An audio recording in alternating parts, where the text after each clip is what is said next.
কি জানেন এই যে 21 থেকে 40 বছর বয়সী যুবকদের বেকার ভাতা দেওয়া হবে 1,500 টাকা করে। এটা কেন দেওয়া হচ্ছে বলুন তো? আরে এটাও জানেন না? গুটকা খেতে, গুটকা খেতে। বুঝতে পেরেছেন বাবা? এইসব আমি বলছি না, কিন্তু ওনারাই বলছেন মাসে 1,000 টাকা খালি গুটকা খেতে যায়, ওনাদের খরচাটা তো বাঁচলো।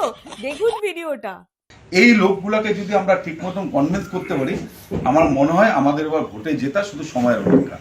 পাশাপাশি দিদি যে কল্পতরুভাবে আমাদেরকে বিভিন্ন প্রকল্পের বিভিন্ন সুযোগ সুবিধাগুলো দিল, সেই সুযোগগুলো তো আছেই। মহিলাদের ভোটটা একটা কংক্রিট জায়গায় চলে গেল। পাশাপাশি আমাদের যুব সমাজের ভোটটা একটু মানে নেগেটিভ সাইডে ছিল, সেটাও কিন্তু আমাদের যুব সাথীর মাধ্যমে একটা বড় বার্তা দিদি দিয়ে দিলেন। সেটাকে ফসলটা কিন্তু আমাদের তুলতে হবে। আজকালকার ইয়াং ছেলেপেলের একটা বড় পার্সেন্টেজ পান টান খায় বেড়ায়, তাদেরকে ওই জায়গাটাই হিট করতে লাগবে। কিন্তু তোর মাসে 1,000 টাকা তো গুটখার খরচা হয়, এটা তো দিদি দিবে। কিন্তু তোর মাসে 1,000 টাকা তো গুটখার খরচা হয়, এটা তো দিদি দিবে। ওই দেখুন গুটকা খেতে দিয়েছে টাকাটা। বুঝতে পেরেছেন তো? কি সুন্দর উদ্যোগ, কি উচ্চ চিন্তাধারা। আপনাদের হবে, মানে বেগুনের বাচ্চাদের হবে?